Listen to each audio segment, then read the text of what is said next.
My guest today is the talented Becky Robbins. She spent several years co-creating a literal empire in the seminar and coaching space. She has since shifted paths as an artist and a painter, a talent she didn't even know she had until she was willing to ask and answer for herself. What's next? Well, thanks for being here. We're going to get to your artwork and your story, and we're going to talk about it little bits at a time. But first of all, I just wanted to start with just a little bit of your history and how you came to being an artist, because you started out, when I read, you were a nurse at one point, which is very different from being an artist. And you've had different facets of your career that have led you to here. So if you just want to give us an overview of that part of your story, that'd be helpful. Well, yeah, I did. When I was young, I decided to go into nurses training, which was what I realized about that was that what I really loved was not like working in hospitals and stuff, but moreover, what I loved was the anatomy part of it. I thought that was like the most fascinating thing, this whole temple that we live in, that we need to take care of, right? I mean, it's fascinating to me. So in my art, there are a lot of things that are relative to anatomy in a cool way. Like in one of my pieces, I show a bridge that's going into looks like a cavern, but what it is a microscopic image of human shin bone. It looks like the Gaudi Cathedral in Spain. So, I mean, that's pretty cool. So after that, and then I became a mom, and I have 3 grown children now, and they have children. So that still is a big part of my life. I went into business, into the business world of personal development. And I met my former husband, and he had done one seminar in someone's backyard when we met. And so I became kind of like the person who was the behind the scenes, and he did everything from the front, and my job was everything else. So it grew that from being like a small little thing to an empire that was around the world and still is. So that was like a big part of my life for the longest time, like creating the brand of that, and all the people and all of the different facets of that business. So I learned a lot and you were that. doing that part of the business before. I mean, now there's a lot of it out there, and you were doing it at the beginning when there wasn't really a roadmap for it. So you were That's part true. of the I beginning think of it. I mean, yeah, it was in its infancy, really. I mean, there were some people that were well-known speakers in the motivational realm, but I think we took it into a much bigger capacity. And then also kind of like we were pioneers in the whole coaching kind of thing, that there were a couple of people teaching the whole idea about coaching, but I think we put it on the map. So that was a big part of what I did. And it was all consuming. There was no time for me to do anything. So you asked, like, how did I get involved in the art part? And I had a friend who was an attorney, and she retired due to illness. And she said, I ran into her one day, and I said, what are you doing with your life? What are you doing? And she said, well, I'm taking piano lessons. I'm taking Spanish lessons. I'm taking art lessons. I'm doing some gardening. I went, whoa.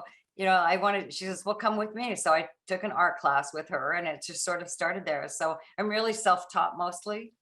I took a couple of art classes with her and learned some of the basic things about form. And that's the one that stuck the most. So you weren't someone who drew as a child or pursued it in your education whatsoever. This was all just something that inspired you later when you had time to think about what you really wanted to do. Yeah, exactly.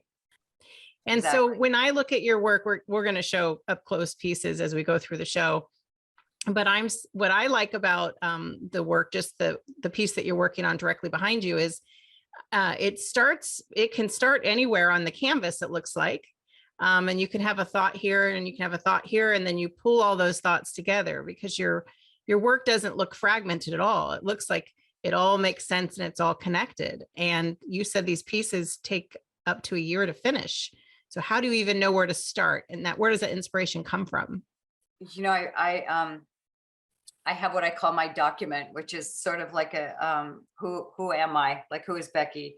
And in my document, there's one phrase in there that says my art is divinely inspired, and it truly is. I mean, it just like I'll have an idea about something, or I'll I'll hear like birds singing outside, and then I'm like, oh my gosh, those are songbirds, and they're not here all the time. And Right. so I looked that up, and I thought like, oh my gosh, and I have a book about it, and the songbirds have like 2 sets of vocal apparatus. I mean, there's like, and then what do those look like? Are they something that would be worthy of an image to paint? So I'll have an idea. Oh, the one that's behind me, like this is the Chinese year of the water tiger. And so so then I research it and find like, okay, where would be a great image of that? If it's not something for my own personal photography or something that I found. I love this part of what I do. And then I found a guy in India who's an amazing photographer. And there's a certain part of India that has tigers, and he photographed this beautiful image. So then I got permission from him to paint my version in oil paints, is what I use on my board. So they seem like a lot of different things that how could those all tie together? But as the time and the months go by, I start to see like, wow, I understand what the theme of something is. And then at the end of it, before the end, I start using what I call my line work. It can be like a rope, or it can be like a bunch of stars, or I'm looking at this one next to me. This one is called Pale Blue Dot, and it's got a lot of, it's got like a whole little string of planets in there that look like beads that are all tying, or a line work. So everything is connected to everything, because I really do believe that that's so for us all. Well, and one of the things I've watched a lot of your videos that you have on your website. Highly recommend people taking a look at the website. And I get the sense you're an incredibly informed artist. Like you keep saying, I researched this and I researched that. Some of your videos are, I was looking up the artists that you were mentioning because, I wanted to see what, you talked about getting the rights to even paint your interpretation of something, and the effort that you went through to do that. You must have felt like you had something valuable to say about what they had something valuable to say. I do, and I love that, because I promised them that I will obviously give them credit for what I do. And then at the end of every piece, I do, it's a really beautiful card that has the whole art, the image on it, and some are close-ups of other individual images. And then I give credit to the originator of that. And initially, I was told by an intellectual property rights lawyer, like, you got to be so careful, and you've got to get all this paperwork signed, and you've got to like, and it felt so I don't know, like it just didn't feel real to me. It felt, but I also wanted to be in alignment and in integrity with this whole thing. And now I have contacts all over the world, including the Ukraine. Like there's an image behind me that has like like an elephant standing on all this kind of, looks like like bubbly something or other. Mm-hmm. And that was this guy like would take, I don't know what he even uses, something like paint or something that he drops in water, and then it starts to create all these patterns, and then he photographs them. So I found it on a somewhere online. I found one that was in purple colors, and it was so beautiful. It was my last completed piece called Into the Mystic. And so then when I contacted him and said, do you have any other ones? He said, what color do you want? And I'll go make one for you. So that guy lives in the Ukraine. And when the war broke out in the Ukraine a few months ago, like I contacted him, I'm still in touch with him. And, so it's just a beautiful thing to have all these people that like, it's sort of, like, it's probably a compliment, obviously, that you want to recreate their work. And I would be curious if I were them to see what you came up with. What was your interpretation of their work? Well, I mentioned that I've watched the videos that are on your website. I want to get into a couple of topics that you share. So let's take a break, and when we come back, we'll dive more into that content. I'm talking with Becky Robbins. We'll be back in just a moment.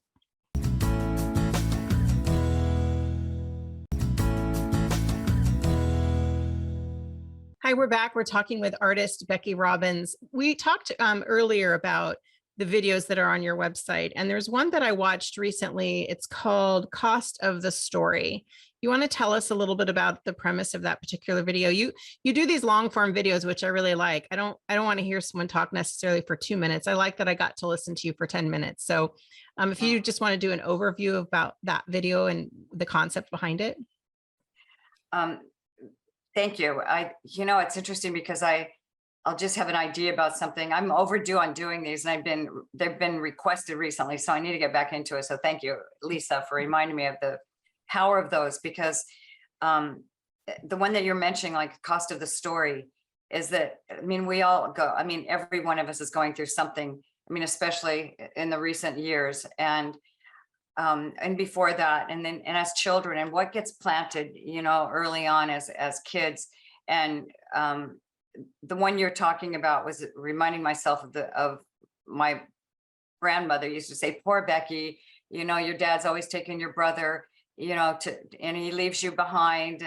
And first of all, I didn't want to go fishing and hunting anyway. But when she was telling me that, you know, poor Becky, that was interesting, because there's those little things that I have grandchildren now, and I think about things that you say to little kids, and they remember.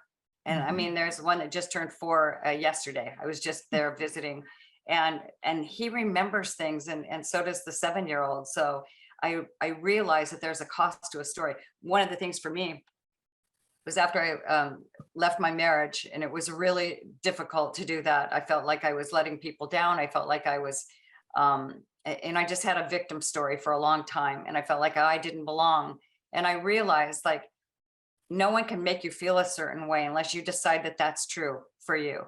And it takes some doing to get to that point, because you can say, well, it's true, that really did happen. But there's a high cost of your, not just happiness, because I mean, I think it goes deeper than that. I think it's like who you believe you are as a person. And when I left that whole arrangement, which was really difficult, and I felt like, you know, where do I belong? Like, where do I belong now? Because I spent so many years creating that empire, and now that had been my whole life. And I think people that are leaving a marriage, or leaving a job, or even empty nest things, or something like that, your incredible story, Lisa, it's like, who am I now? Who am I going to be if I'm not this? And the whole idea of like, but I think what got me to the other side of that, and any story like that that's disempowering to you, is forgiving yourself first. Because you can't just go from, well, I do belong, like I am great, and all the affirmation kind of things like that, because inside it hasn't clicked yet. You don't believe it You yourself. don't believe it yourself. And there's a place in the middle you can get to, that you have to go through to get to the other side of that. And for me, it was in this great book that I read called The Ultimate Coach. Is a book about Steve Hardison. And he and I are doing a mentoring relationship. And he told me, he said, like, the middle piece is forgiving yourself for judging yourself as unworthy, that I don't belong here. Like, because I do belong here, as here in my studio, here in my family, here in the world, here, you know, it's important to know that. And another one was feeling like, I wasn't, like, what's going to happen to me? Can I take care of myself? Like, oh my gosh, like, how am I going to do that? And the underlying belief, I think, was that I wasn't capable. That I wasn't When you'd been capable. taking care of so many things for so long. Right. Yeah. And But maybe not yourself, not your own. yes, and I realized, wait a minute, you know, in a segment, a phrase I came up with out of the document I'm referring to is like, I'm capable and confident and brilliant, and I accomplished the improbable and the impossible with ease. I was like, yeah, that's true. I had to forgive myself for judging myself as incapable. I've been a single mother. I've been, you know, I created an empire, co-created that. I ran a big, huge company. Like, I ran a resort in Fiji. I mean, of course I'm capable. Right. So it's interesting. It comes the up for other- me in my art sometimes, even. Like, I'll Right. start something that's so complicated, and think like, what was I doing? Even the thing that the Ukrainian guy created for me. And it's like, oh my gosh, like, how am I going to do this? Well, I'm going to do it because it's a whiteboard. I can't erase it. So I'm going to do it. Yeah. And then I do it. Yeah, you do it. Well, the thing too, that self, sometimes I'm reading a lot right now about the things that we take personally, and the things that are projected at us from other people. And what I've learned over and over and over again is that those have nothing to do with me. It has to do with whomever's trying to project that at me. And one of the things that you were saying about how, you know, you grew up thinking poor Becky, because that's what the dialogue you heard. And then you shared in the video that you ended up having a conversation with your father about it. And it couldn't have been further from his truth. He loved having a daughter. He loved having you. And That was something that you carried, that you took in a personal way that just didn't even exist. And I think that sometimes someone will say something to me or respond to me in a way that I immediately start to look at, like, what did I do? How can I do better? Which is an okay quality to have for sure, but not at the cost of making them feel more comfortable with their behavior if it's not a fair behavior or a fair reaction, you know? So when you talk about not knowing who you were, but yet you'd achieved all these amazing, you'd achieved greatness in your career and in your family and in your life. When did you start to feel like, oh, I can do these things on my own? And when did that dialogue for yourself start to change? Was there an epiphany moment, or did it just come from the doing each day and learning who you are without that other identity? I love this question because I believe that I am a curator of epiphanies. Yeah. I do believe that because I expect for great things to happen. Mm-hmm.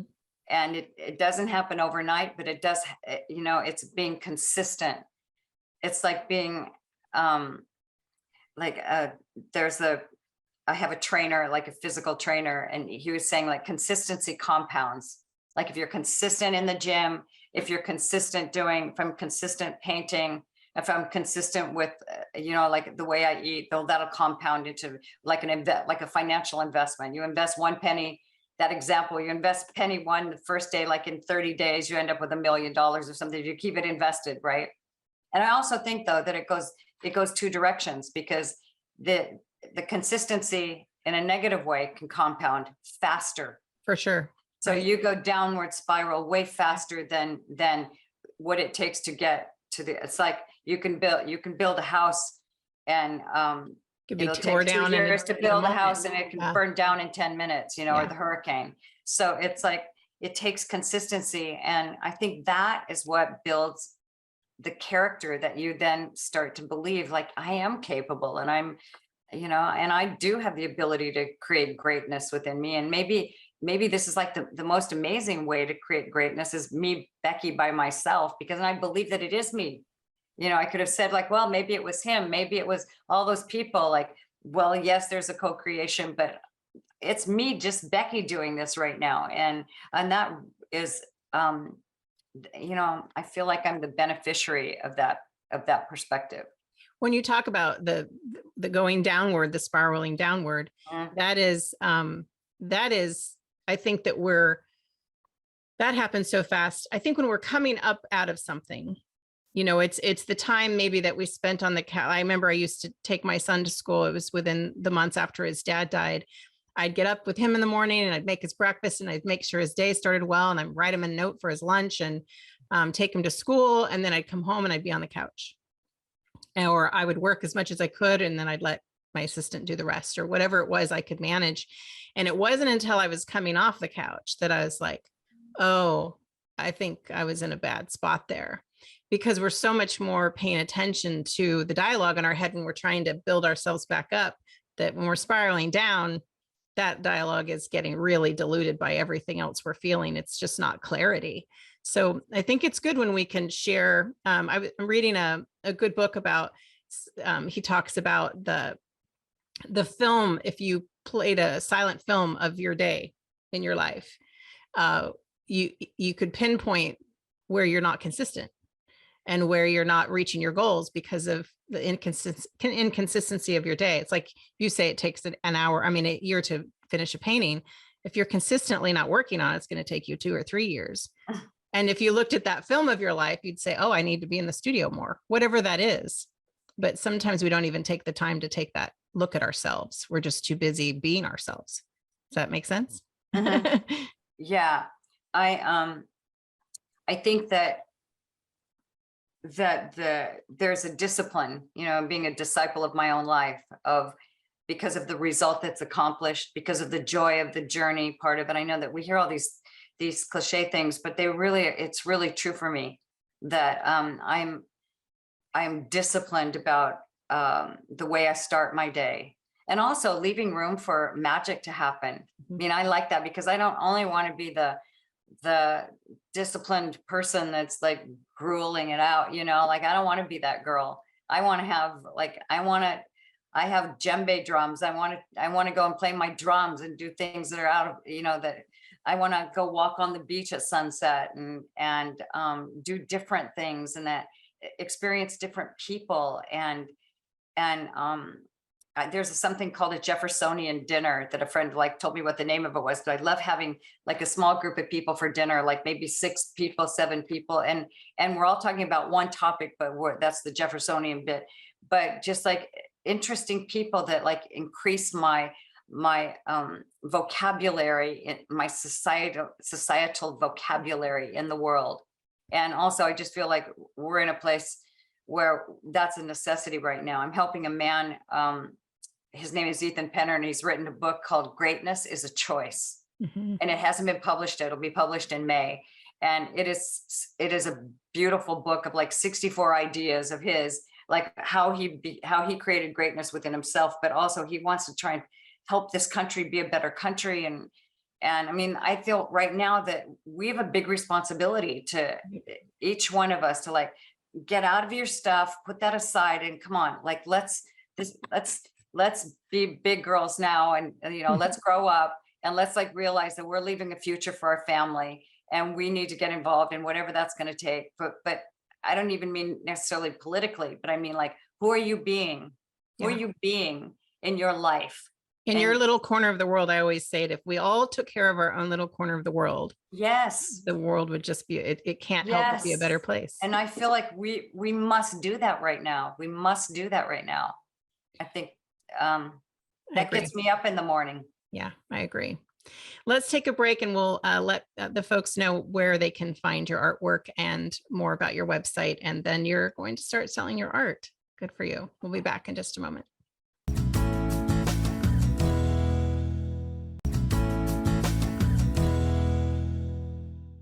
Becky, you've been selling your prints of your work, but now you've made the decision to go ahead and sell some originals. How did you come to that decision?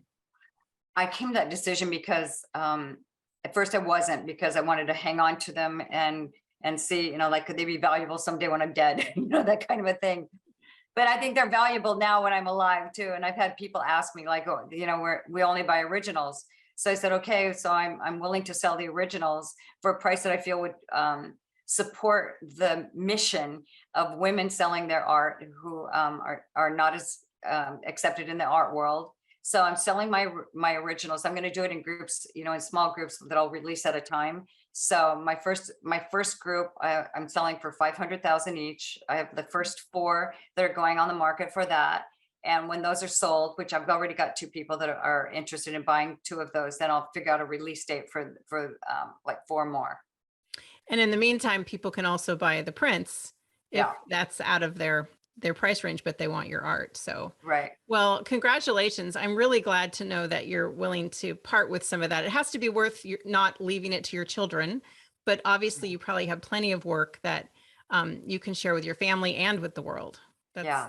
That's a gift great. That you want to be able to share. So, yeah. And I want to, I think that the people who have them say that, that you stand in front of it and you'll see something different every time you stand in front of one of these pieces, because there's so much in these. But I just feel very grateful for the opportunity to be able to do this and paint and have this come through me. And well, thank you so much for sharing it with us. I appreciate it very much. And it's just been a delight to get to know you a little better.